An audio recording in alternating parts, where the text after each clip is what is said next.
currently live on YouTube. I'm going to be answering astrology questions, metaphysical questions, and any questions you guys might have about your natal chart. So if you guys have any questions, feel free to comment below. If you would like your own natal chart reading or progress natal chart reading or synastry reading, the information for all of that is going to be in the description box below. You guys can send me an email and we can go from there.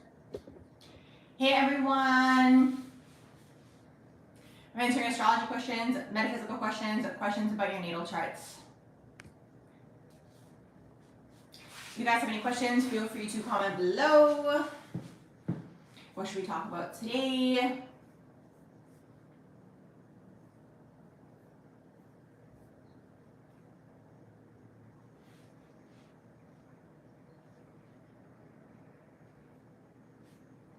Welcome to all the people joining. I'm answering astrology questions, metaphysical questions, and questions about your natal charts. Thank you for the likes. What should we talk about today?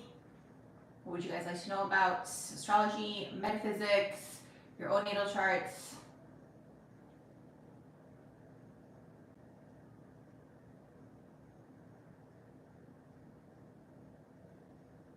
Hey Lorraine, how are you doing? I'm answering astrology questions, metaphysical questions, and questions about your natal chart. So if you guys have any questions, feel free to comment below. What should we talk about today?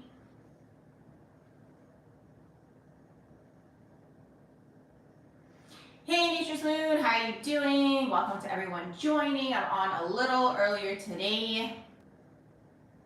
What should we talk about? Astrology, your natal charts, metaphysics. Welcome, welcome, welcome to all the people joining.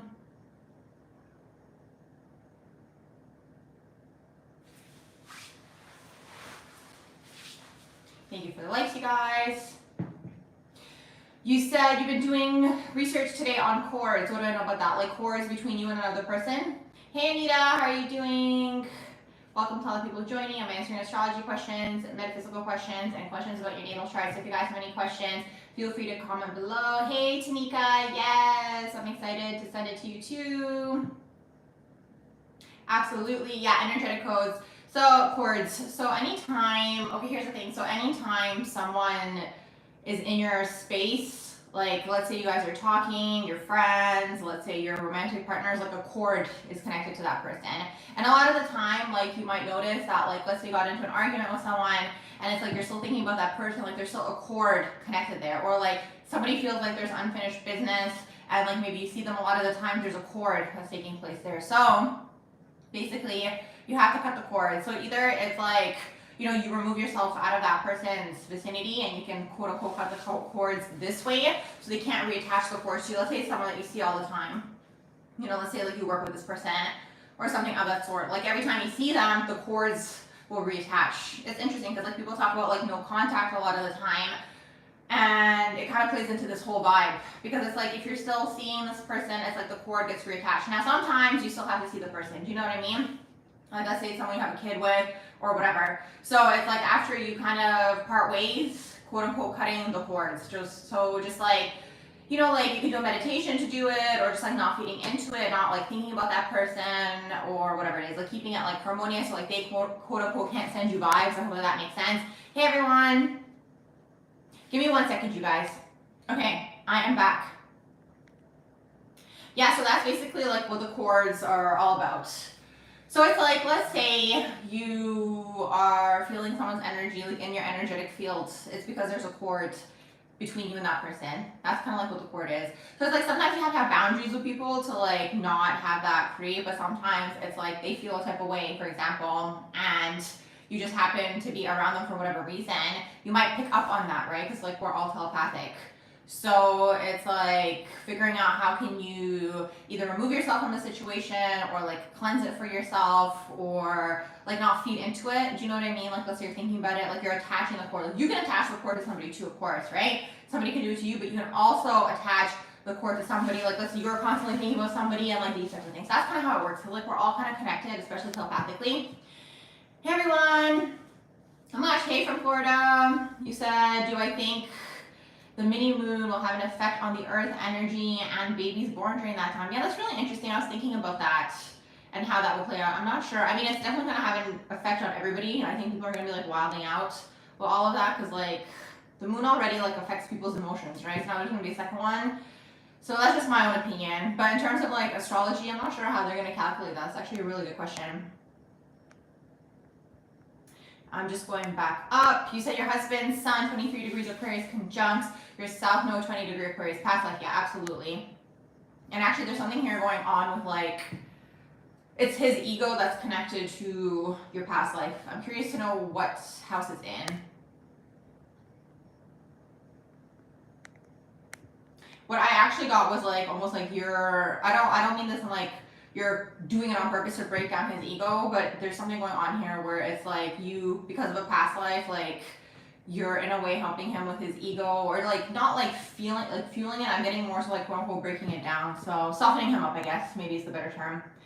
You said third house, really interesting. Did you meet through siblings by any chance? Just curious.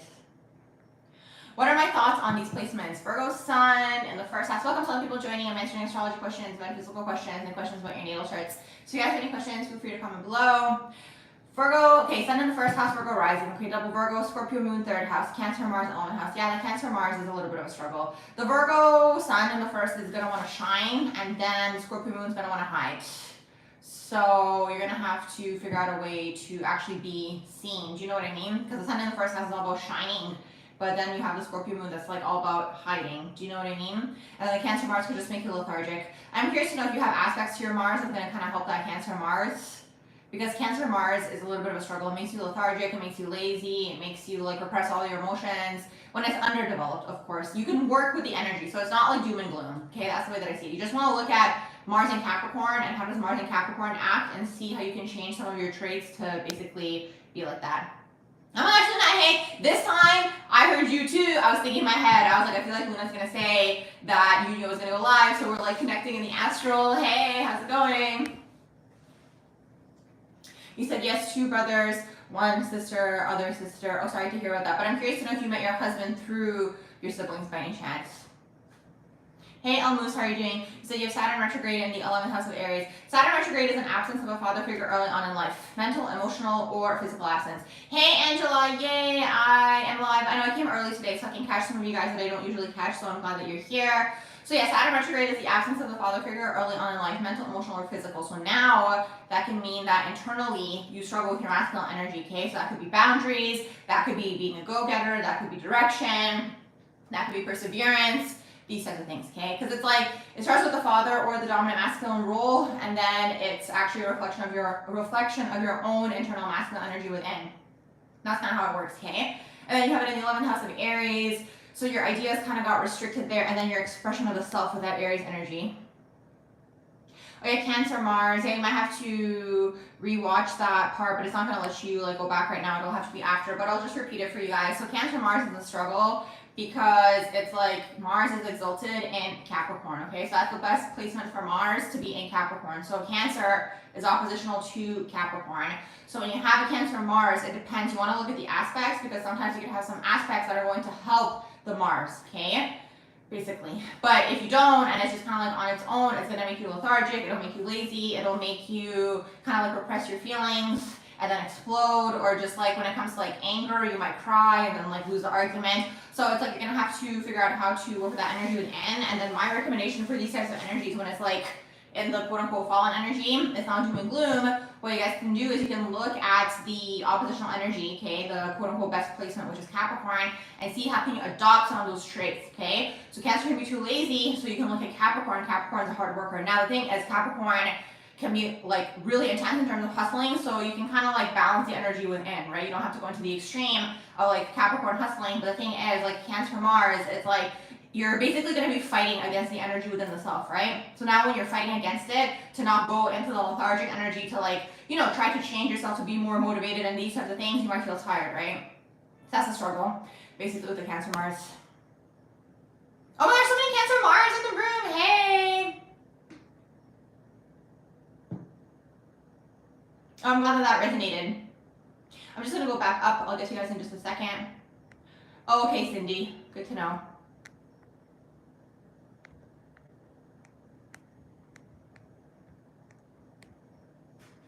Yeah, Cancer Mars is definitely It's definitely intense because it's like, you can also look at the Cancer Mars as like, okay, so it's like the Mars placement, you guys, you can look at it as like your solar plexus, right? It's like part of your identity. So it's like when you have it in Cancer, it's not a strong solar plexus if you think about it. So like you could be overly nurturing, you could be too nice, you can be kind of soft, which is fine. Like those are all things that are fine, but it's like then you might have people who walk all over you. Do you know what I mean? Or who take advantage of your softness, or who like invade your boundaries. So you're really gonna have to work on the masculine traits, right? When you have a Cancer Mars, like boundaries and, you know, being direct, and because like Cancer's feminine, right? And Mars just wants to go. So when Mars is in Cancer, it kind of like takes like a back seat, and then it's like if you have a goal in mind, you're always kind of like, oh, I don't feel like it today, I'll do it tomorrow. Oh, the vibes are off today. Like that's a Cancer Mars. Again, depending on the aspect. Like let's say you have a positive aspect to the Mars, well, that could kind of help you in that situation, or maybe other things in your chart. But Cancer Mars on its own is a struggle. But what I will say, Cancer Mars when it's angry, it can actually go into like mama bear energy. So if you guys ever notice, like, I don't know if you guys ever see like animals out like in nature, but if you ever see like a mom animal with a baby animal, the mom animal is like always super protective over like the baby animal. So like when you guys are upset, like you can be super protective, and it can be intense in that way too, where it's like, you know, especially when it's your loved ones, you guys are gonna like really be defensive over them and like protective over them. So there's that aspect of it in terms of like expressing anger. But then there's the other aspect of it where it's like it can also repress a lot and be like, oh, it's fine, oh, no, it's fine, oh, no, it's fine, and then explode kind of thing. I will say a lot of wars have taken place when Mars was in Cancer in the world, because it's like an eruption of energy. Hey everyone, how you guys doing? You said so protective, you shocked yourself that you acted like it. Yeah, like Cancer Mars can be one of those, like, it can be like a fight replacement kind of thing. It's interesting, you wouldn't think so, but it depends with other combinations in the chart. But it's like, yeah, like they can be aggressive if it's like about people that they love. Do you know what I mean? Like protective over them. Aw, thank you, Missy. How are you guys doing? Yes, pink is actually my favorite color. I'm just going back up to see what else you guys were saying up here. If you guys have any questions about your natal chart overall, you can go on any of the websites, type it in and see what it gives you, and you can come back here and type your question. I'm just going back up.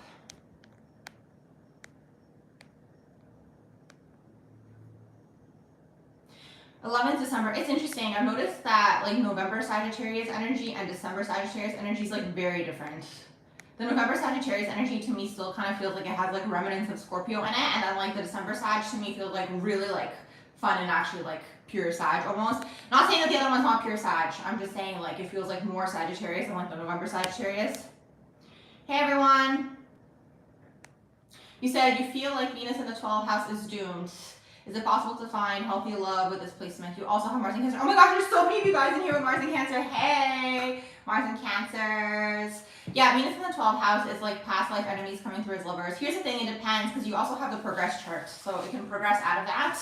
So you can check and see if it's progressed out of that yet. So you don't have to look at it in like a negative sense. It also depends what else is going on with the Venus, you know? You can look at your 7th house. You can also look at the aspects as well.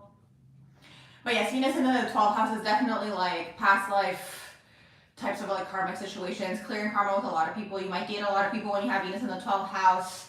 Also, with Venus in the 12th house, you might attract like people who are like, you know, like trying to hit on you when they are taken and these types of things. Basically cheaters. You said same with Capricorn, and Capricorn December, you said December Capricorns and then January Capricorns. Yeah, have you guys noticed that? It's so interesting to me. Probably because, I mean, it's probably something to do with the rest of the combinations also that are taking place, but there's always such like a difference with it. Let's see, what else are you guys saying in here? Moon in Taurus in the 12th house, okay. Oh, I thought you had Venus in the 12th house. And you said square Uranus, and then I have, okay, so you need freedom. And then your home could have been very like unique and different with that moon square Uranus taking place. The mother could have been like distant or cold or just kind of like doing her own thing, or the dominant feminine role in your life. Make sure you guys double tap the video if you guys like it. Thank you so much. And then moon in Taurus. Yes, you are looking for basically like finances, financial security in this lifetime. Because the thing is, okay, when you guys have Taurus in the big three, basically when you incarnate into the family dynamic, okay, so the big three, moon, sun, or rising, okay?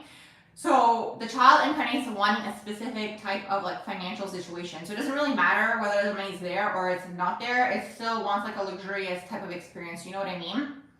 So it's like, even if the money is there, something is still taking place where it's like you feel like there's a scarcity, or it's like you're not getting this type of experience that you want on the soul level, is basically what it is for Moon and Taurus. So a lot of the time, these people, okay, are basically here to master money and kind of living life through the senses, the five senses, and getting the luxury, like the luxurious vacation and, you know, the house and like these types of things, okay? That's Moon and Taurus. You do have it in the 12th house, so the karma with the mother is basically coming from a past life into this lifetime. And then Uranus in the 9th house, that's very like unique and futuristic ideas when it comes to like belief systems and religions. Like that energy could even like make up its own like religion, for example. Like it's like you can rebel against religion, for example, and then you can have your own ideas come through, and maybe like you'll create like your own belief system, for example. You say Capricorn Moon is the same. Exactly. Capricorn Moon is very similar. So Capricorn Moon is like about status. So it's like Capricorn Moon children, they incarnate into a situation where it's like they want to have some form of status, but like the family, they can, like it can be a wealthy family, do you know what I mean? But it's like they still want like a more elevated status, if that makes sense. So like karmically for Capricorn Moon, if you look at it like karmically, it's like their karma is to elevate the financial status of the family line and the overall status of the family line, like where they kind of fit. Now the thing is, again, even it could be a wealthy family, like it could, right? Because it's a plane of duality. So you could get either experience, but it's like, even if it is wealthy, you know, and there's money there and these types of things, you still want more. Do you know what I mean? So like, for example, sometimes you have people who are born into wealthy families and they might have the money, but they don't do anything with that money. Do you know what I mean? Or they spend it all or whatever. But then you have people who are born into wealthy families and they kind of have the finances and they build, let's say, even bigger businesses, for example. So it doesn't, like, it depends, but also a lot of the time Capricorn Moons could literally incarnate into families where like there is a scarcity of money overall, right? So it depends. But a lot of the time for Capricorn Moon, it's like the parents are, let's say, working, right? Because they're trying to make sure that the financial needs are met of the children.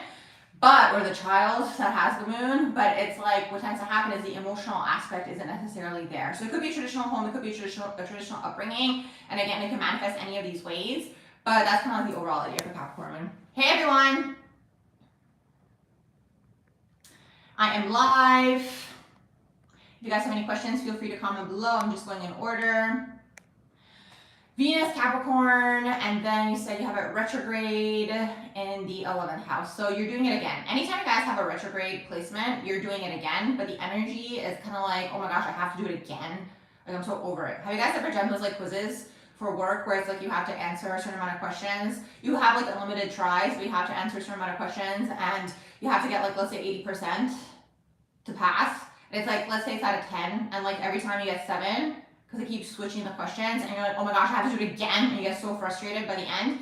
That's what retrograde feels like to me, okay? It's like, I have to do it again. How many more times do I have to do it? So it's like there's so much like resistance, you know, when you have a retrograde, because it's like you've done it a lot of times. That's kind of how it feels to me, okay? Energetically. So Venus and Capricorn in the 11th house or retrograde, your love life, it's kind of like, oh my gosh, I have to do it again. And it's interesting because for you, interestingly enough, what I was saying about Capricorn elevating the status and making the money, because Venus can deal with money as well, it's almost like there's a resistance to actually step into that, okay?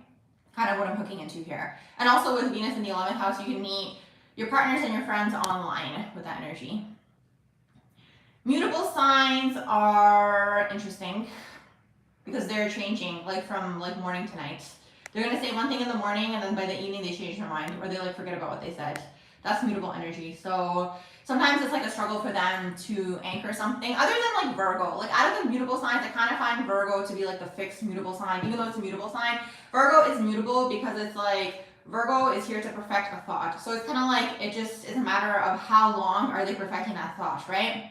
Because sometimes you have people who are like doing research or whatever, and they're like, you know, at the universities, and they're like perfecting the thought or whatever they're like doing for their entire life, right? But for Virgo, it's like, it depends how long it takes them, and then they change, is really what that is, okay? So that's how mutable energy works with Virgo. But the other ones, it's like they're going to say one thing in the morning, and like by the afternoon, it's like a different person. And it's like they like don't remember they said this or whatever. So like I find mutable signs really fun, like in the moment kind of thing. But if you're making plans with them, like good luck trying to catch them.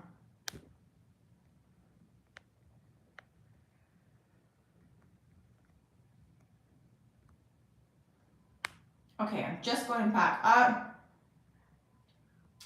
You have Moon, Mars, Venus, Cancer, Ascendant, opposite Saturn. Okay, that is really intense with the opposite Saturn there. All of that is opposing your Saturn. Moon, Mars, Venus, and that's opposing your Saturn. And then you have Neptune, Uranus, stellium. Very emotional relationship. What do you have in the stellium? Let me know if you're still in the room. I'm just going back up. You're curious about Jupiter and Taurus in the 10th house. Okay, so Jupiter and Taurus. Okay, that's one of those energies where it's like when you make money, you make more money, okay? So if you have like Jupiter and Taurus, even Fortune and Taurus, it's like you always want to have the money ball rolling and you want to start to learn to manipulate the energy by having multiple streams of income, okay? When you have that energy, as long as you have the money coming through, you will bring through more, right? If you're in a situation where you have nothing coming through, it's going to be hard for you to get the ball rolling, okay? So you guys can think about it like when the ball is rolling, it's going to keep rolling, right? Like you pushed it. Obviously until it stops, but you guys kind of get what I'm trying to say, right? So if it's rolling, it's rolling. But it's like to get the ball to roll, you have to push it, right? So that's the thing. So with like Jupiter and Taurus, you always want to have a stream of income coming through. And in general, that's going to be helpful for everybody because it's like then you're not dependent on one thing, you know? So yeah, when you have Jupiter in Taurus, learning about like money, how to make money, what's money, investments, all these things are probably going to be beneficial for you. Now, if you look at Jupiter in terms of like luck, you would probably be lucky in this area in general when it comes to money, and like things around money. So there's that, and then the 10th house could be a wealth placement. Jupiter in the 10th house. Absolutely, yeah. Jupiter in the 10th house could be a wealth placement. Hey everyone.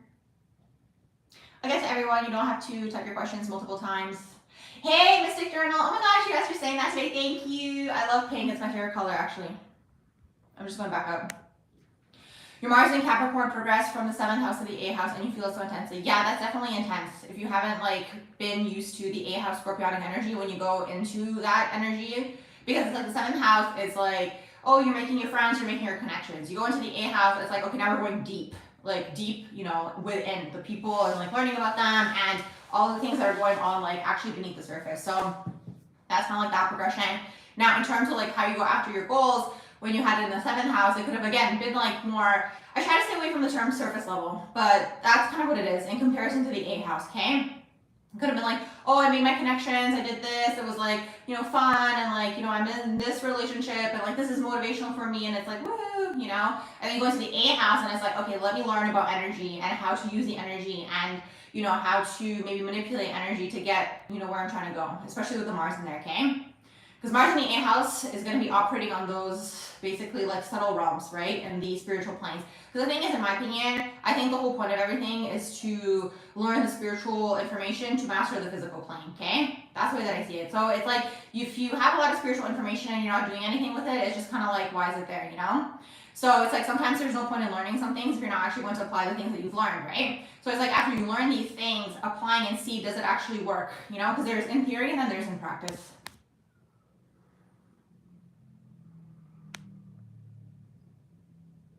Oh, absolutely, yes, Mystic Journal. I do send this for your reading house, so send me an email if you're interested.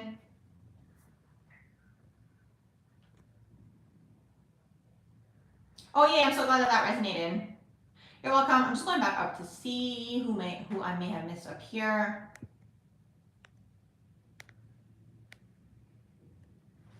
Also, Cancer Mars in the 11th house with the following aspects. You said, I'm guessing that's trine Scorpio Moon. Okay, and then you have sextiling the Leo Mercury and squaring Pisces Neptune. Okay, the Mars square Neptune is also going to take you more into the astral realm. I have to look at your chart to see what else is going on in there. But yeah, like the Mars square Neptune can really take you into the crown chakra, like a lot of dreaming. But here's the thing, you guys, okay? With Neptune, the trick with Neptune is exactly what I just said, okay? It's taking like the dreams and seeing how can you apply them, okay? So Mars square Neptune, it depends which one of the two energies you go into, because if you're more in the Neptune aspect of things, you're spending more time dreaming, okay?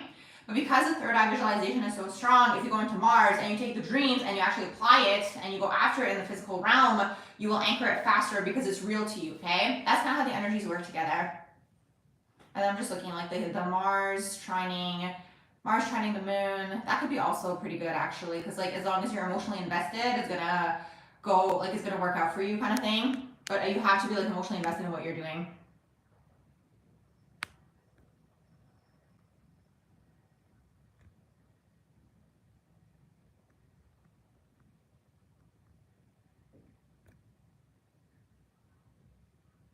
My favorite divination tool is probably astrology, because I hook into people's energies that way. But that's pretty much all that I like. Divination, in terms of divination, like I don't do tarot readings anymore. Like I used to do them back in the day for people, and even like oracle cards and these types of things. Now it's just like for myself and for my friends. In terms of like tarot and in terms of oracle cards. But I used to do a lot of readings. I used to do all kinds of readings. I used to do true crime readings. I used to do celebrity readings. And it's interesting because recently I have it on my other channel, like archived. So recently I went to go listen to some things that I said, and it's interesting to see a lot of things that are coming to the surface now. I actually picked up on something, so it was really cool to see. But yeah, I did those readings. There was a point in time where I did crypto readings too for a period of time. And that was all with the cards, okay? That was all with like tarot. And I had this other deck that I really liked. I have to get it again. It was called La Sevilla. Hey everyone, how you guys doing?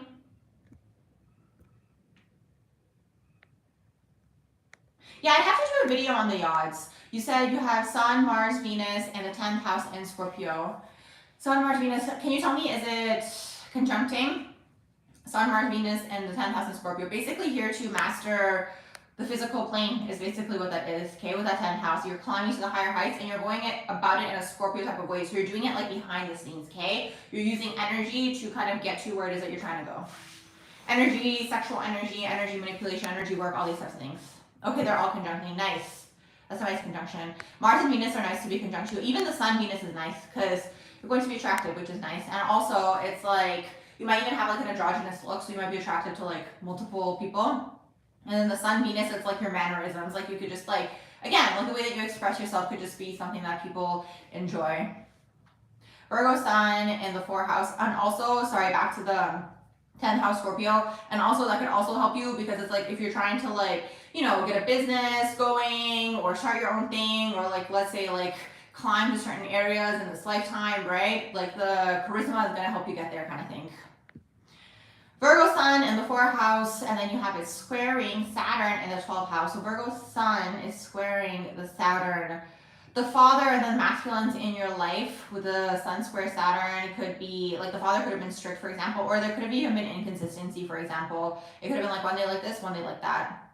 There's also Virgo energy too in there. But the Virgo, also the father maybe could have been critical with that energy as well. And the thing is too, the masculines then in your life could be like this as well. And that could be your own internal masculine energy within it.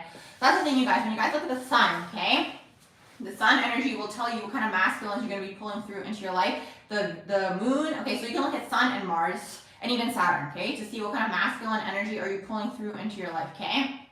And then the Moon and Venus will tell you what kind of feminines you are pulling through into your life, okay? So it starts with the father and the mother, or whoever took on that role for you guys in your life, like if the roles are reversed, and then it is basically the masculines, feminines in your life, and then it's going to be your own internal masculine, feminine energy within, okay?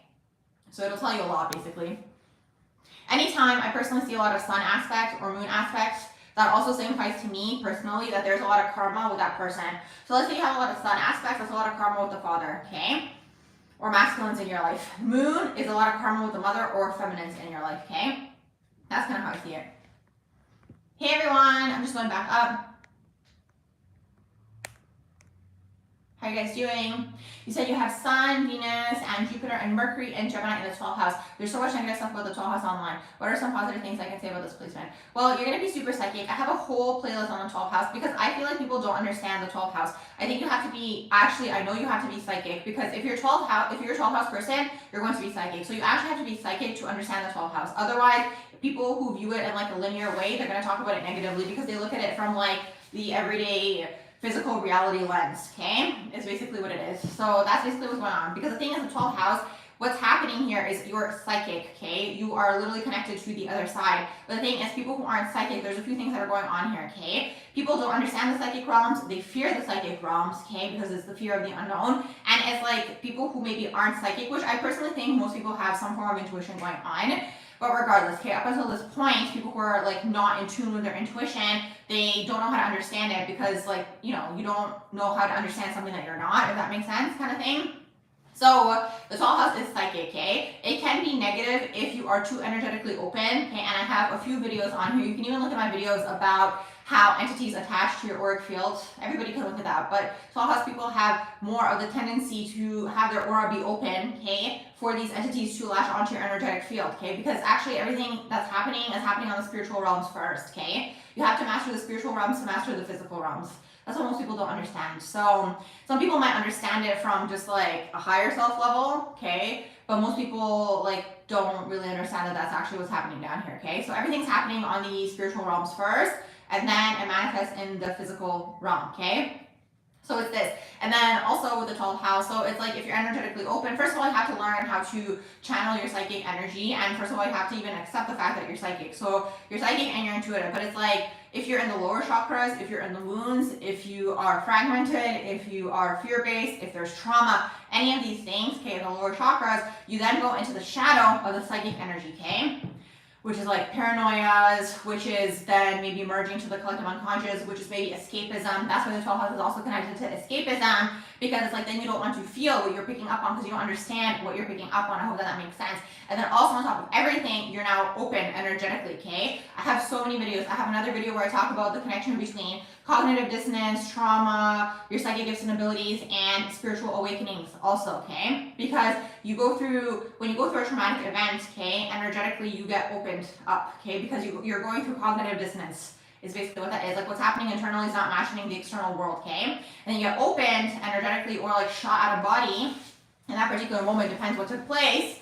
And then basically like this is how spiritual awakening takes place as well, because then you become aware of basically what's going on. But if you don't know that that's what's happening, then it's like you have your aura is open, okay? And then your aura is open, and because your aura is open, you might be now merging to the collective unconscious. That's why the 12th house deals with the collective unconscious. And the thing is, most people have a lot of unprocessed things. So it's like you as a person who merges, being a 12th house person, if you're around someone who's dark and they have a lot of unprocessed things, you now merge to this person unknowingly when you're unaware, okay? Because there's like levels to this, okay? And then when you're unaware, you merge to them, you take on their traits, and now you're purging for that person. I talk about this all the time, merging and purging. And it's like most of the time the 12th house person isn't even aware that they're doing this. That's why a lot of the time the 12th house person doesn't know who they are, because they're spending all this time merging to all these people around them, and then the collective unconscious. And it's like the 12th house person has a lot of healing energy. So on top of that, it's like you attract even more of these dark people and even opportunists, because you also have a lot of manifestors potential. So there's just so much to say, okay? Definitely check out my playlist and those videos, because there is just a lot to say in my 12th house playlist. Basically, you will find all of that.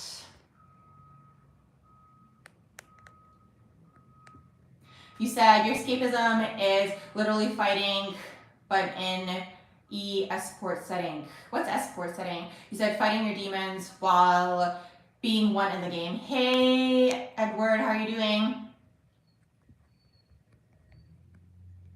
So yeah, that's basically everything that is happening with the 12th house, you guys.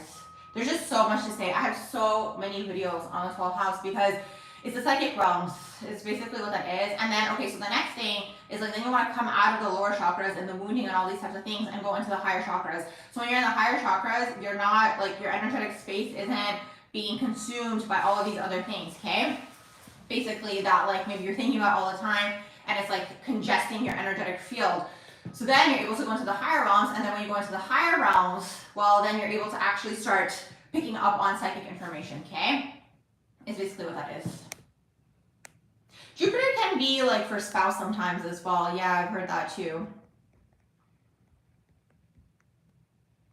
I'm just going back up. You said your sun is in Capricorn and you always pull Cancer, man. Oh my gosh, what house do you have Cancer in if you're still in the room, Mystic Journal?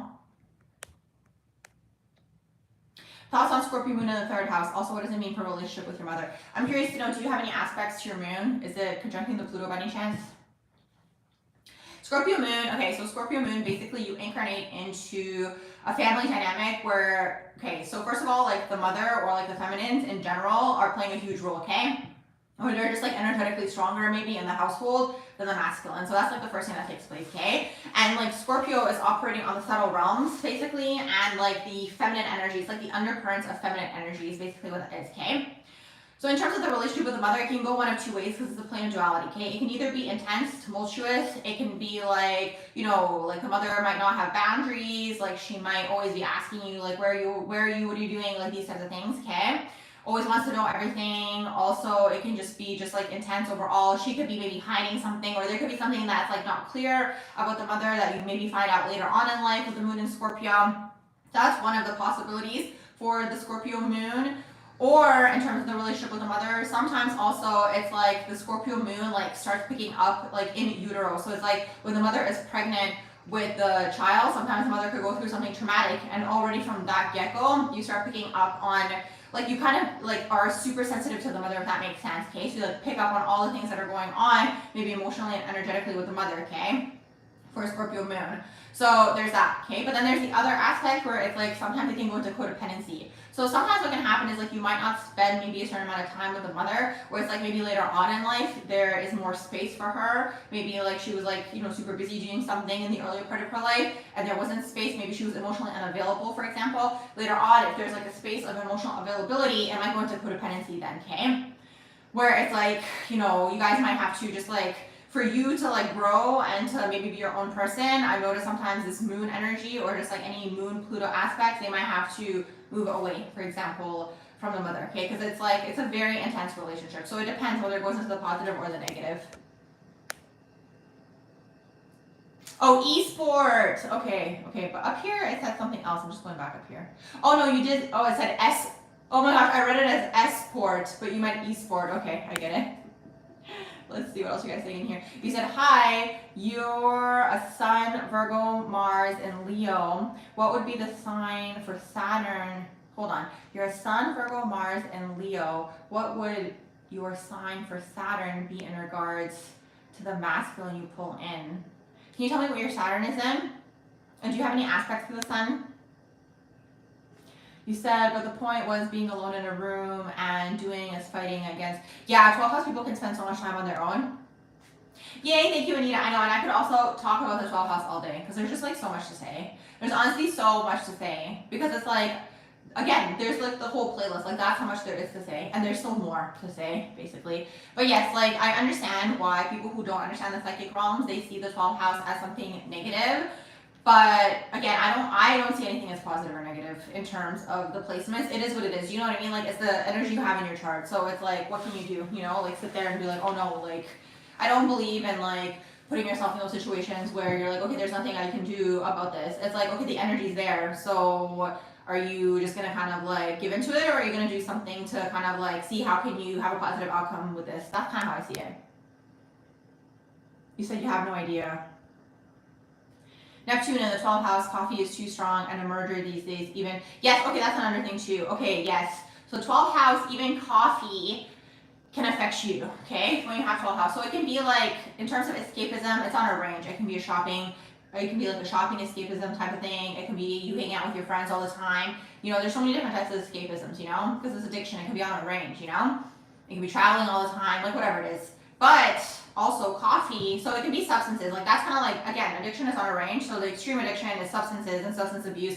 But coffee is not fully there yet. But the thing with coffee is if you drink too much coffee, it interrupts your sleep. And then you're not going into a deep sleep, like that deep sleep that you need to have basically to actually feel rested. And then it's like a whole cycle, because then it's like the next day you wake up, let's say you're drinking a lot of coffee, you wake up the next day and it's like now you're still tired because you didn't actually get to sleep deeply kind of thing, okay? You didn't go into like that, I think it's like the REM sleep or whatever that you're supposed to go into. So then it's like this whole cycle where you drink and drink and drink it. And it's like, the thing is, the way that I see it is like a little bit of coffee is fine, you know? But it's like if you're depending on it for your life force energy, then it's affecting you. I hope that that makes sense.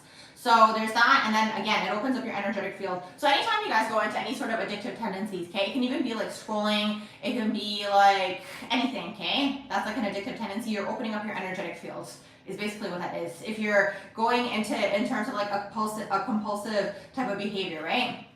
That's kind of how it works, because it's like usually if you're in that, you're trying to mask another emotion, so you're going into that energy is basically what it is. So then you have to explore within yourself and be like, what emotion am I trying to mask? Okay, and I'm not a psychologist, but that's just like something to explore within the self. That I'm going into this like energy is basically what that is. So it's this.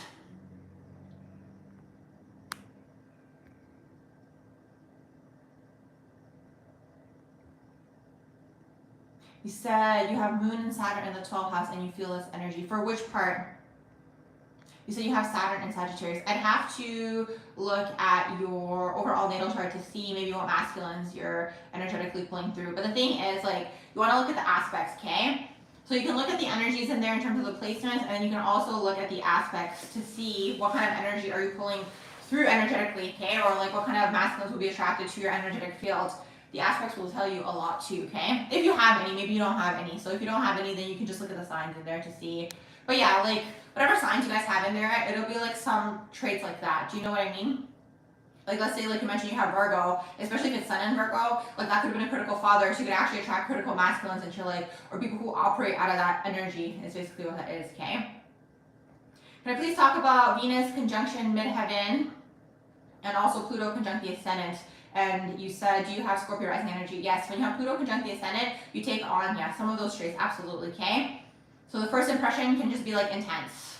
People can kind of like, again, either love you or not like you, or just like they kind of feel like something is there and like they don't know, like they can't put a figure on it, is basically what that is. You can also attract stalkers with that energy, so there's that with that as well, because it's like, sometimes like people, I feel like when it comes to scorpionic energy and just like stalkers types of traits, it's like, I think sometimes people are like really trying to figure out like what are they pulled to you, like what are they pulled toward, they can't like put their finger on it, you know what I mean?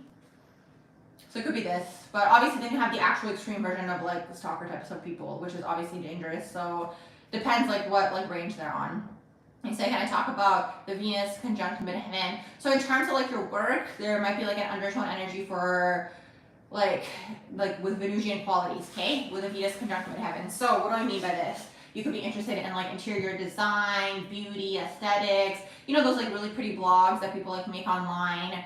We'd have to look at like the sign in here as well to get a little bit more information, but it could be this, okay? There could be an undertone of this, and also Venus, like if it's in the 10th house for you, that could be a wealth placement as well, okay? With that Venus energy. You're welcome. I am going over Western astrology, yes, the Placidus tropical system. Neptune in the 7th, bouncing back and forth in career, different career choices. Where in the chart should you look to settle down? You have your North Node in Aries. For career, you guys can look at everything that's happening, okay? So like, do you have a stellium basically going on? Neptune in the 7th is gonna affect your relationships more so than career. Okay, so for career, you guys can look at the North Node, you guys can look at the midheaven, you guys can see what's going on with your 2nd house, how you guys can make money, okay? You guys can look and see if there are any stelliums, because if you have stelliums, like your energy is like in that direction. So like let's say you have a 3rd house stellium, okay? You could potentially work in things like marketing, PR, because it's like your energy is already geared toward that direction. So it's like you'll be more in your self-alignment and then you'll make money, if that makes sense, okay? Because it's like when you're in your truth and you're in your authenticity and you're like doing what you love, automatically the abundance is coming towards you kind of thing. So you can look at all those things. Oh my gosh, no way! You said you want to be a cosmetologist and you're really good at makeup. That's perfect. Well, there you go, confirmation. You said, what does it mean when your nodes are square? Okay, you said, what does it mean when your nodes, you said North Node, Libra, squares Uranus and Capricorn. So your overall life purpose, if you look at the North Node being the life purpose, is going to be something that's unconventional, something that's unique with the Uranus in there, something maybe even with tech, maybe you make up an invention and innovation, maybe it's a startup, something of the sort, okay? And then people, it's like communities. So it's like you could be creating communities through this. So it literally could be like an app, for example, like a social media app or something of that sort. Like you think of this. Something where it's like you're connecting people, okay, for a larger purpose because it's Uranus and it's some sort of idea that you have. And then that allows you to have the freedom as well.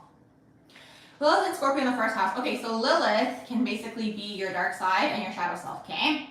So when you have Lilith and Scorpio and it's in the first house, this can be intense because your shadow self could literally be using like sexual energy for manipulation. It could be like, you know, those people who like seduce people to get what they want. Sometimes this energy can just like look at someone in a certain type of way and be like, you know, suggesting something and kind of like get what they want kind of thing, you know? So you can look at that whether that's a good thing or a bad thing. But if it's in the extreme, Lilith and Scorpio could literally be using just like dark occult things maybe to get what they want kind of thing, okay? With Lilith and Scorpio. So it's this, and then also it can be just like any sort of shadowy things. You might have some of these shadow traits, so like possessiveness, manipulation, it could be control, it could be obsession. Anytime with Scorpio energy, you guys, if you have any of this going on and you're putting it on another person, take the energy and put it on like something that you want to do, right? Like a goal or an ambition that you guys have, okay? Bring it back to yourself and stop focusing maybe on the other person and people and put it on something that you guys want to do. You'll automatically not be involved in that anymore. Hope that makes sense, okay? So when you have Lilith in here, it's your dark side. So you might have some of these shadow traits that could maybe be holding you back from where it is that you're trying to go, for example. Like let's say you get merged into like relationships and they're just like intense and they're dark. And it's in the first house, like maybe it's taking away, you know, from the self, for example, and something that you want to do because you're getting distracted by this, for example, okay? And then Lilith in the first house, like this energy can do anything to get to the top. It can be very ruthless. It can only think about the self. So those are just like some shadow traits that can take place. You said, how do you start channeling? You have to see what is your method of getting into a meditative state, okay? Because different people are gonna have different types of methods to go into the meditative state, okay? For some people, it's sitting down and looking at a dot on the ground for like 5 hours and like that helps them get into a meditative state, okay? For other people, maybe it's running, maybe it's dancing, maybe it's cooking, maybe it's cleaning, maybe it's listening to music, maybe it's walking, maybe it's going to the gym. So you have to see what allows you to kind of do something, maybe that's mindless, okay? And you shift your brain focus. And now you're in the other realm, okay, of your brain. Now the thing is, it depends what's going on, right? Because the thing is, I talk about this, like in terms of getting in tune with your psychic gifts and abilities, you kind of have to clear what's going on in the lower chakras as much as you can. Anything that's like pulling at you. Because sometimes certain things could be like taking your power away from you. Anything that kind of puts you like either in a future mindset or you're waiting for something or, you know, you kind of have anxiety about something, like I feel like that's all connected to your solar plexus. And like you get the anxiety because you're giving your power away to that thing, right? Or person or whatever. Like let's say you send a message and you're waiting for a response, you have technically quote unquote given your power away in that situation. That's basically what that is. Like obviously sometimes you have to do these things, but I'm just going to give you an example so you guys know what I'm talking about, okay? In terms of like how, you know, sometimes when you're waiting for something, how the anxiety builds and it's connected to your solar plexus. So it's like if your power is being pulled away from you and you're focused on that, and you're just thinking about that, you can't go into the higher chakras because you're in your solar plexus, if that makes sense. So it depends what's going on energetically with you. I have a bunch of psychic videos on here if you guys want to get in tune with your psychic gifts and abilities. You said you had so many stalkers and people trying to manipulate you, and people trying to manipulate not to sleep with you. I'm dead. That's hilarious. You said Uranus 9th will be funny. Your new job with social media stuff will shatter your beliefs over the worldview over the next years. Looking forward to that challenge. You said you feel like yours might be daydreaming. Yeah, so there it is. Okay, Pisces moon spends a lot of time when they're a kid in their room actually in the crown chakra. So you're already there is basically what that is. You just have to, again, figure out, like, it's hard to explain because it's like you have to know yourself and you have to know when is it somebody else's energy, when is it something that you're projecting. Do you know what I mean? Like something that could be your own stuff versus clearing all of that and going into actually the psychic realm where you're actually bringing information through. I hope that makes sense. Lilith and Pisces in the 10th house. The shadows of this could be, that energy can manifest into like a spiritual like cult leader, like for example, or just like a cult leader in general. So just something to watch out for and pay attention to, like, you know, taking your spiritual knowledge and using it to manipulate people. I'm not saying this is you guys, by the way. I'm just saying those are some things that could take place if you have these placements, okay? Because Lilith is our shadow self and it's our dark side. And Lilith in the 10th house will do anything to get to the top, okay? Sometimes these people might sleep their way to the top. So there's that. Have I done mediumship? Yes, absolutely I have. I just don't do it like anymore for, it's just like something that happens in my free time kind of thing. Like I don't post about it really. I don't like do it for other people. Mediumship, I just kind of like hook into energy sometimes and information comes through kind of thing. I'm just going back up. Let's see. Mercury in Sagittarius, it was 12 house retrograde, and then you said conjuncting your ascendant. You said, does that work? And then you said Mercury rising, but I think you probably meant to say either Gemini rising or Virgo rising. And the answer is yes if you're still in the room. Jupiter in the 6th house in Scorpio. Okay, you know what's interesting about Jupiter and Scorpio? These people, if you decide to teach and you want to be a teacher, your students will either love you or not like you. Because Jupiter, you guys, okay, Jupiter can be how you make money. It can be where you're lucky. It can be also the area, like how you would teach, okay? Because Jupiter can be the teacher. So you have Jupiter and Scorpio, again, it's students either that love you or don't like you. Like there's no in between because it's Scorpio. So it's this. And you have it in the 6th house. So in terms of money, you can make money through astrology. It could be money through, let's say the metaphysical world in terms of like occult knowledge. It could be through psychology. It could be through therapy. It can be through, let's say you are a financial advisor, a mortician. All these things can bring you basically abundance, okay? 6th house is health, healing, and being of service. So anytime you're in that realm, let's say you're a personal trainer, for example. Let's say you are a nurse. Let's say you are a doctor. All these things are going to basically activate abundance for you. Oh, interesting question. Do I think spinal surgery would have any effect on someone who has psychic ability? Okay, this is what I think, okay? I think that you can do all these things to get in tune with your psychic gifts and abilities, and then when you know how to do it, I don't think really things can affect you. If that makes sense. Do you know what I mean? Like, it can affect you. This is what I mean. Like, you know how to do it, right? So it's like, because you know how to do it, you know, how to get into like the psychic realms and these types of things, you know, in your day-to-day, like for example, okay, you know, people will say that you have to be vegan, for example, to get in tune with your psychic gifts and abilities. Like being vegan will help you learn how to become psychic, but then you can still maybe eat other things, for example, right? Because you know how to get into those realms. I hope that makes sense, okay? So I feel like as soon as you learn how to become psychic and how to get in tune with that, I don't think other things can affect you. It might lower your vibration temporarily, right? Like let's say you start drinking a lot of coffee, okay? Maybe you start drinking a lot of coffee and you know how to go into those psychic realms. Well, when you drink a lot of coffee, because you know yourself and you know your body, you might see that you're maybe more anxious and you can't really go into the psychic realms. And like, that's the only way you can do it. Do you know what I mean? By like basing it off of yourself. So I don't think it would affect you if you already know how to do it, if that makes sense, Lorraine. 5th house selling, best ways to make money. Being creative, be in tune with your creativity, and being on a stage, basically. The inner child, you're welcome. You said you can't drink coffee. Yeah, coffee basically, if you drink too much, like some of it, like if you have a little, it can ground you. Do you know what I mean? But if you drink too much, it's just like anything. If you do anything in an excess and it's just like too much, then it's too much. You know what I mean? So if you drink too much coffee, it's so interesting. We were just talking about this too. When you drink too much coffee, it just opens you up energetically. I speak on these things because I experienced it. Like I used to drink like 3 large coffees myself, and then I noticed I was weaning myself off of all the coffees. Now I literally have like this much, like enough to be like an espresso shot in the morning. So yeah, but like I noticed when I was weaning myself off of the coffees that I started dreaming more, and then that was more beneficial for me during that period of time. It was more beneficial for me because I noticed that I was going into a deeper sleep. So that's why I came to that whole conclusion that you're not sleeping deep enough when you drink too much coffee, and then it just opens you up energetically even more is basically what that is, okay? So that's just like my own opinion. It might be different for different people, but it's this. So it's like if you're depending on it for life force energy, then you're not sleeping enough is basically what that is. And it's like, then why aren't you sleeping enough? I know sometimes you can, sometimes there's certain things going on, and like maybe you're busy and so on and so forth, but like seeing how can you know, work on that for yourself kind of thing, you know, to balance it within. You said, what about marriage? Saturn and Moon are both in the 5th house. Saturn in the 5th house could be children later on. Okay, so here's the thing that's interesting for Saturn in the 5th house, okay?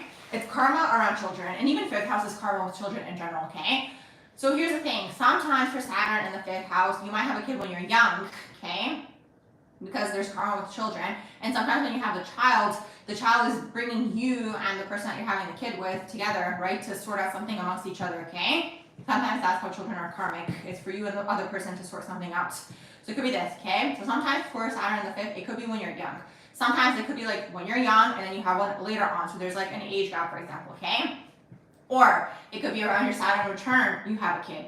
Or it could be you don't have kids at all, okay? Or Saturn in the 5th. But the best case scenario, if like you're learning about this and you're interested, the best case scenario for Saturn is after the age of, Saturn in the 5th house is after the age of 35, after Saturn matures. If you have kids, then you're going to enjoy your time with the kids, for example, okay? Or Saturn in the 5th house. Because that's just like how it works with Saturn. Because Saturn is one of those planets that quote unquote delays things, okay? In terms of like love, dating, and relationships, you might be a little bit more serious, for example, when it comes to love, dating, and relationships. Now, for marriage, I'd have to look at your whole chart to see what's going on with everything else, but yes. Hey Manning, how are you doing? Let's see, I'm just going back up. You said, do I have any downloads on why everyone has been pregnant lately? You said like so many. That's so interesting. I didn't know that a lot of people were pregnant. Maybe they don't have anything else to do. You said your energy is so weird. You can't drink alcohol or coffee. It keeps you awake. Yeah, no, those things, you're just energetically sensitive because those things are things that affect your energetic fields. So you're just like more like energetically sensitive in the sense where it's like you're probably also in tune with your energy and you see that these things affect you. Like I don't drink alcohol either, okay? And coffee again, like very, very little, because it opens you up. All these things energetically open you up is basically what that is. And the thing is, even if you do drink alcohol, it opens you up energetically, and then things that are lingering around in the astral realm can hook into your energetic field is basically what that is. So it's like, let's say you know yourself well enough, and like, let's say you do drink, you might see the next day, maybe you have anxiety, for example. Well, then you'd have to ground and spend some of the day cleansing your energy to cleanse off whatever you picked up on energetically. But a lot of people are unaware, so they are just in that state constantly, if that makes sense. But like, you'll see if you spend enough time maybe not engaging in any of these things, that you cleanse your energy, so when you engage with that particular thing, then it will lower your vibration down, and you will see that it will affect you energetically is basically what that is. So it's a matter of knowing yourself and seeing how these things affect you, and you can only test it on yourself is basically what it is. Like I used to drink back in the day, but I stopped drinking. Alcohol, I mean. You just turned 34 in July. That's so interesting. You said you think you have Pluto Moon synastry with someone. You did research on it and even watched my video. You're not sure if, you said you know for sure it is not trine or sextile. What do you think that it is? You said it has been a while since you thought about your Lilith. You said it's in Leo in the 11th house. Public friendships. You said even in your dreams, you're dreaming of your friends being pregnant. It's strange. Maybe a lot of souls are trying to come through. It could be that. And maybe it's just like symbolism for like the birth of something new. I haven't thought about it though, like what's going on. I really didn't even know that that was a thing actually. Is addiction to the gym and working out. No, but see, here's the thing. Like, if you have an addiction, the best thing to do is to channel it into something positive. Do you know what I mean? Like, if you're going to the gym, well, here's the thing. What type of addiction is it? Do you know what I mean? Because is it coming from like a Virgo type of place where you're constantly trying to like perfect the way that you look? Because then it's going to have a negative effect on you. Do you know what I mean? Or are you going for health reasons just to be healthy? Like, is it really an addiction at that point? I'm talking about addiction. When I talk about addictions, I'm talking about like bad coping mechanisms where it's like you are masking an emotion and you're not actually feeling that emotion, and as soon as you feel it, you do the addictive type of behavior, for example, okay, to soothe whatever this negative emotion is, okay? That's more so what I'm talking about when it comes to addiction. Because you can even have love addiction, for example. You can have like romantic addiction, like relationship addiction. You can have all kinds of addictions is basically what it is. So like really depends like what is the underlying energy behind it, like what is the intention, like what's actually happening energetically behind like the action. You said you're a Virgo, no way, oh my gosh, so interesting. So how about Mars and Aries in the 4th house? The 4th house is gonna make it a little softer, that Mars and Aries. But Mars and Aries is a go-getter, which is nice. It's a starter for sure. You said what would activate abundance for Jupiter and Cancer in the 9th house? Okay, Jupiter likes to be in Cancer, which is nice.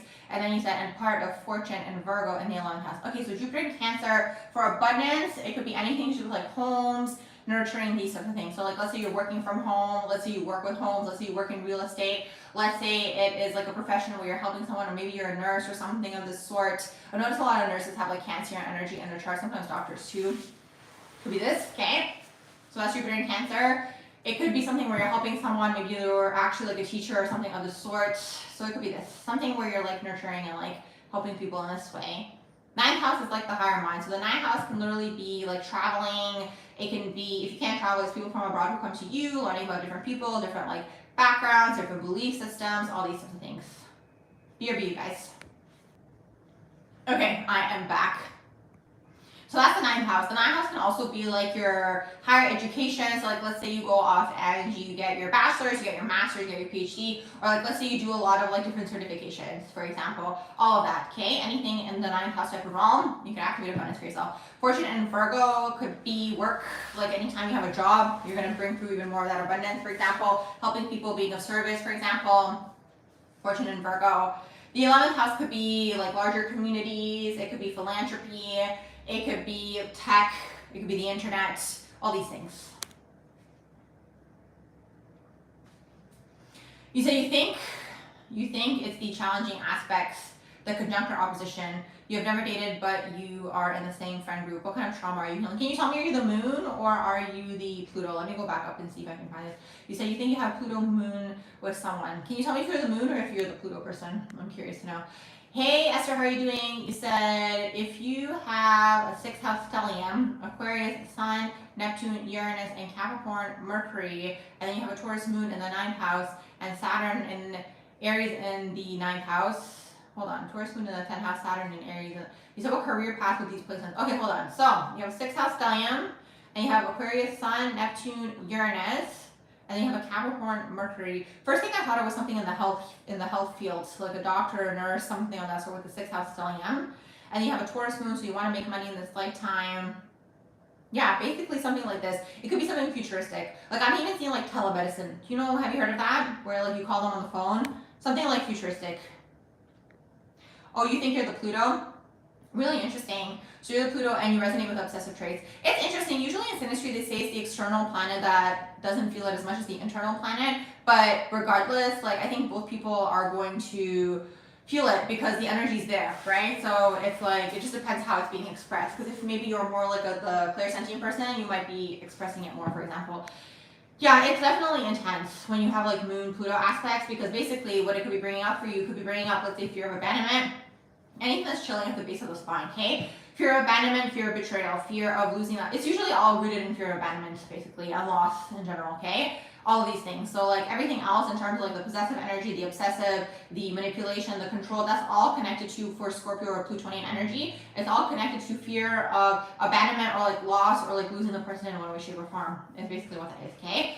So if you are in that energy where you fear losing the person, now you have to explore within yourself and ask yourself, why do you fear losing this person?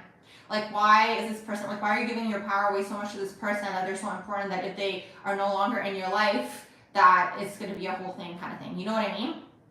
So it's like, you kind of have to, it's like peeling off like an onion. Like, ask yourself these questions kind of thing, you know? With the Pluto Scorpionic energy. And then if you feel like it's really intense and you're going super into obsession, because I feel like, actually the most interesting thing that I heard once, and this was like a poetry thing, but basically what the person was saying was like, a lot of the time obsession is rooted in rejection, which I thought was really interesting, okay? And it makes sense when you think about it, because it's like, if you feel rejected by the person, it does create this sort of obsessive effect, because it's like, anytime there's a rejection, then you kind of feel like you have to prove yourself, because it's all rooted in validation, these kind of things, right? So it's like, if you resolve all of that within the self, then you won't put that on another person. Sometimes Plutonian relationships come through, let's say, to help you come into your power, or to help you with your boundaries, or to like, you know, allow you to see that, you know, this person, you don't have to put all like the energy on that person like they're the best thing ever kind of thing. You know what I mean? Like, bring the power back to yourself kind of thing. You said you should research.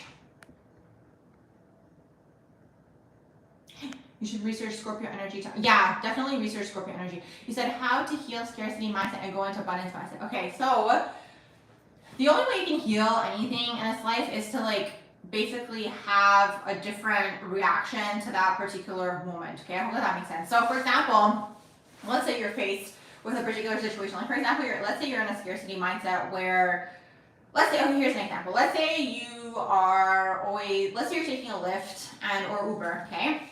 Let's say you take the Uber, and every time you take the Uber, you pick the cheaper option, which probably most people do, but I'm just kind of using this as an example, okay? And like, let's say you're operating out of a scarcity mindset. I'm not saying people that do this operate out of a scarcity mindset. I'm not saying this. I'm just giving an example that might be easy to understand of how to change the behavior, okay?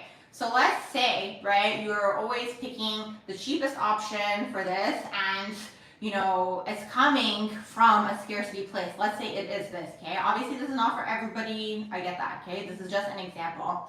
So let's say the next time you order the Uber, to heal that trait, right, where you're operating out of scarcity, you go with the more expensive option, okay? Maybe you don't do the sharing option where you're gonna now spend a lot of time meeting all these people and driving around the entire city. That takes more time. You pay a little bit more for the comfort, and now you've healed a little part of this scarcity mindset, okay? So it depends, because you can have scarcity in different realms of life. I don't know if you were referring to money scarcity, but this is kind of like an example, okay? So anytime you're faced with that moment, you have to have a different type of reaction, but you have to first explore the self and be like, why am I doing this? Where is the scarcity coming from, okay? And what can I do to change that the next time that this particular situation comes up? I hope that makes sense.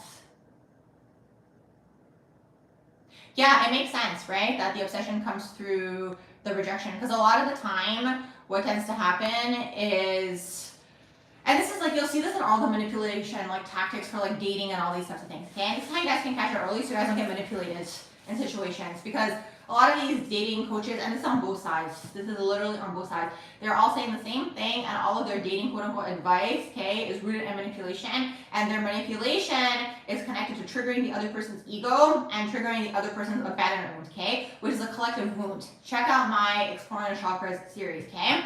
So when you guys master these wounds within the self, nobody can affect you anymore, because you brought the power back to yourself, okay? So a lot of the time, the obsession goes on another person because you think that person might be better than you, or they might have something that you don't have, or like, even like, okay, even in relationships and even in attraction, like attraction takes place, in my opinion, okay? Sometimes, yes, you have the trauma aspect of things, but sometimes if you're really admiring someone or looking up to someone, it's coming from a place of like, they have a trait that you admire that maybe you feel like you don't have, or you want, or these types of things, okay? That's what it's all connected to. It all comes back down to the self. It has never anything to do with the other person, all these things. It's never about the other person. The other person just comes through to maybe trigger this within you. It's basically what that is, okay? This thing that's going on. That's why you have Scorpionic people who are used to the Scorpionic energy within, if they've transmuted it and they're not operating out of like the lower versions of Scorpio. And then you also have Plutonian relationships that take place that are going to bring all this stuff to the surface, because everybody has a degree of this within them, because these are collective things. They're collective wounds, okay?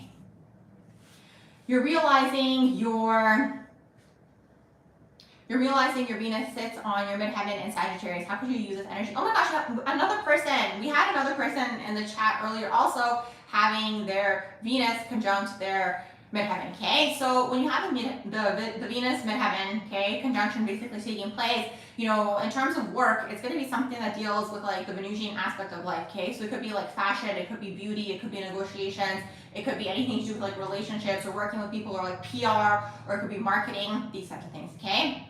So that's kind of how you can use the energy. So for example, let's say, because it's midheaven in Sag, let's say you work in like a public relations type of role that's like high up, and you travel for work, but it's Venus, so you're like doing the negotiations and these types of things, okay? That's kind of a manifestation of this, for example. Or like, let's say you're interested in being kind of like a traveling stylist for clothes, for example. There it is, you're combining the two energies together. So it could be this.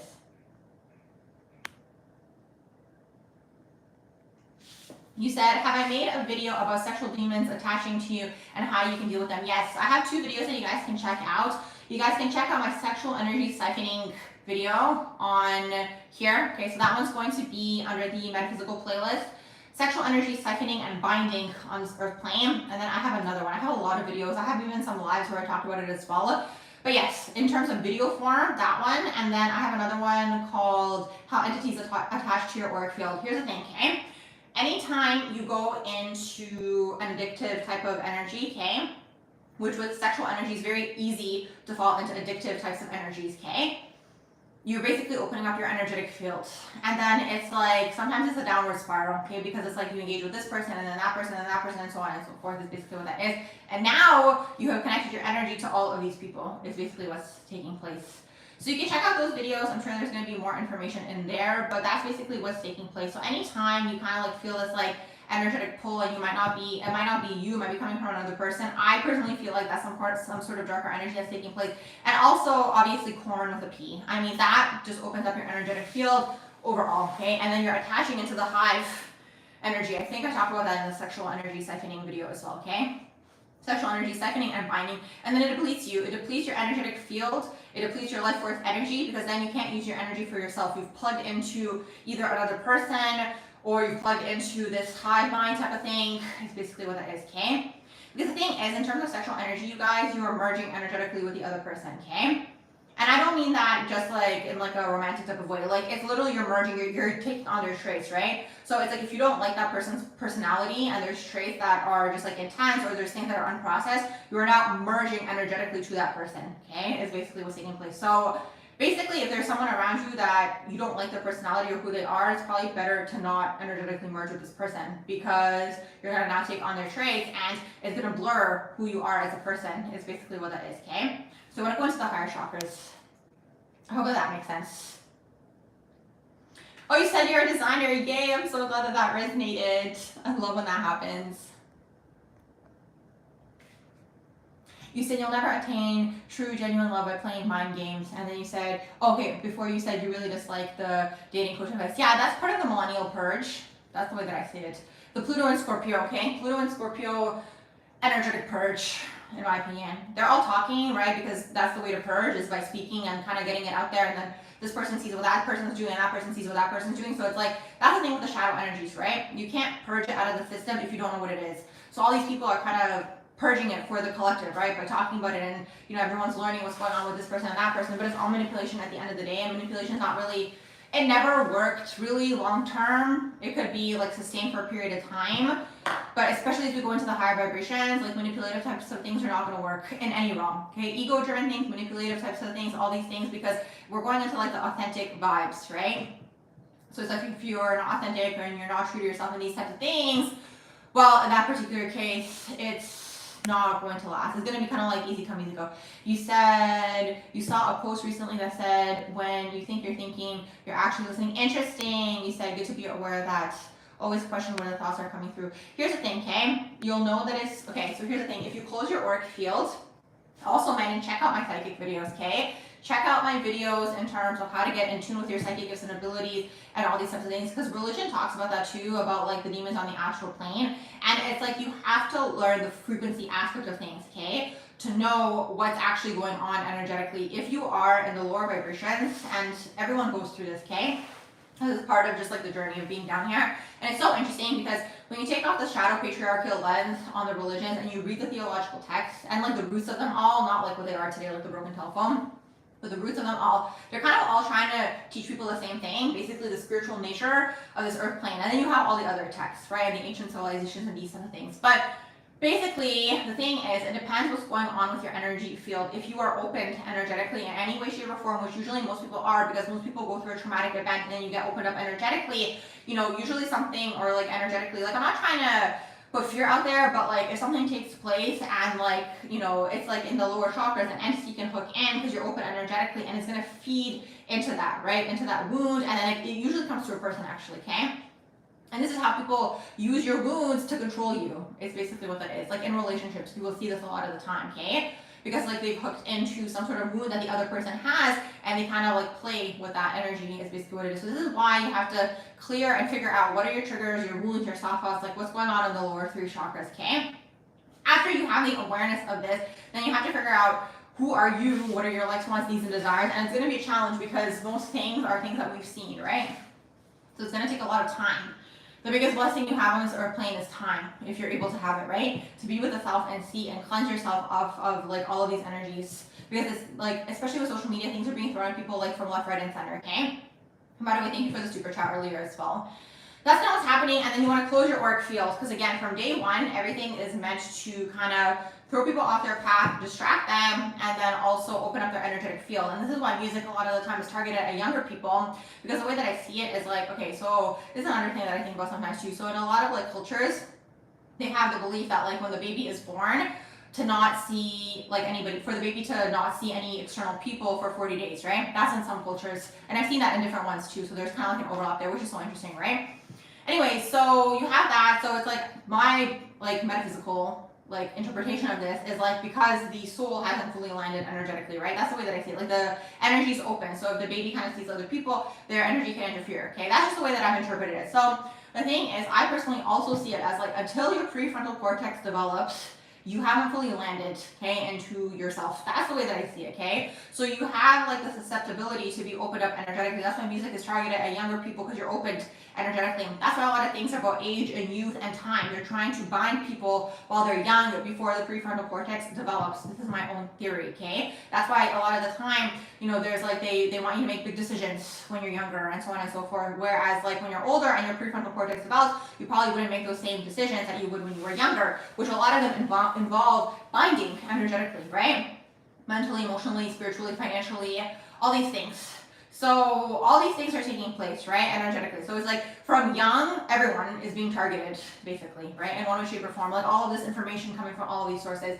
So that's just how it is. So we just have to learn what it's like down here, and then you have to clear your energetic space. And it's awesome when you have this information, right, because then you'll be able to close your energetic fields like faster, right? which is all these things that I mentioned, which is what the religions were trying to teach people in terms of like the things that they eat, the things that they consume, all these types of things, okay? So you're not being swayed energetically in any direction, but it's a challenge, of course it is, okay? Because it takes a lot of just like awareness and just like strength to first do it, but then when you're in it, you're used to it all, if that makes sense, okay?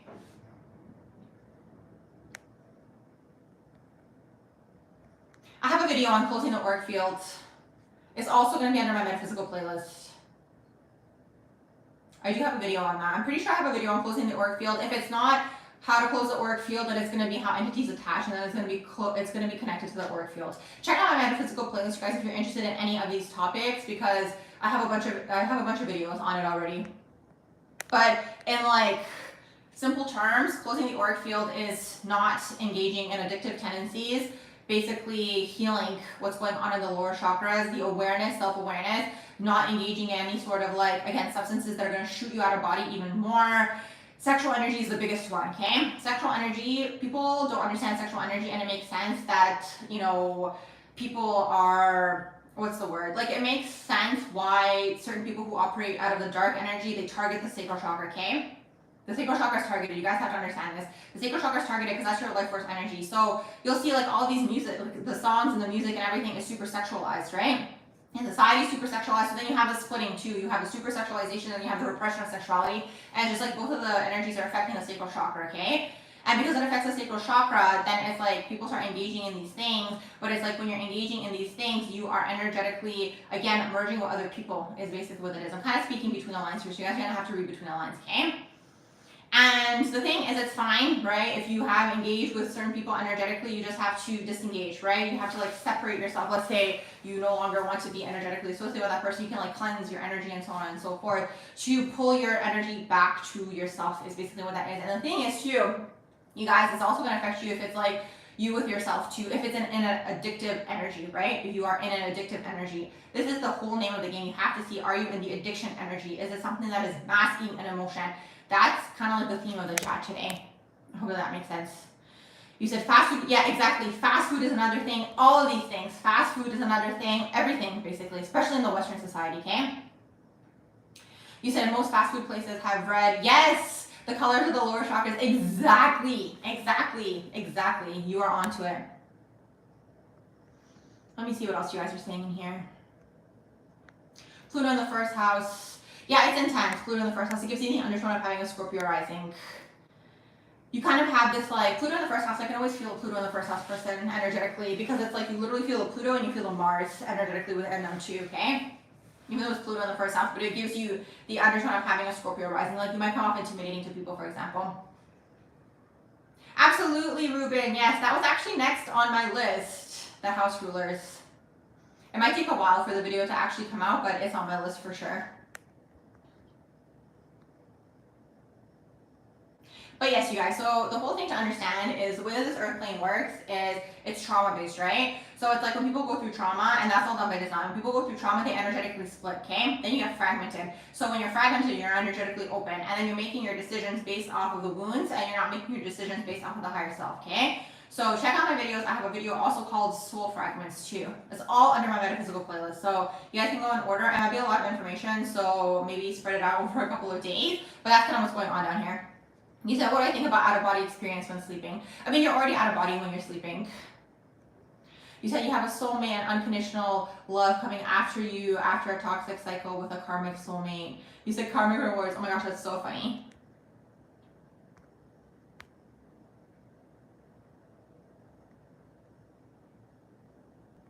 Okay guys, if you want your own natal chart reading or progress natal chart reading, or if you guys want your synastry reading, send me an email and we'll go from there, and a new window should pop up. Okay, it's going to be on my website underneath the readings tab. I'm going to sign off now. Thank you for your questions, for your likes, your shares, your subscribes, your super chats. If I didn't get to your question, I will get to it next time, and I hope you all have a beautiful rest of your day or evening, wherever you guys are.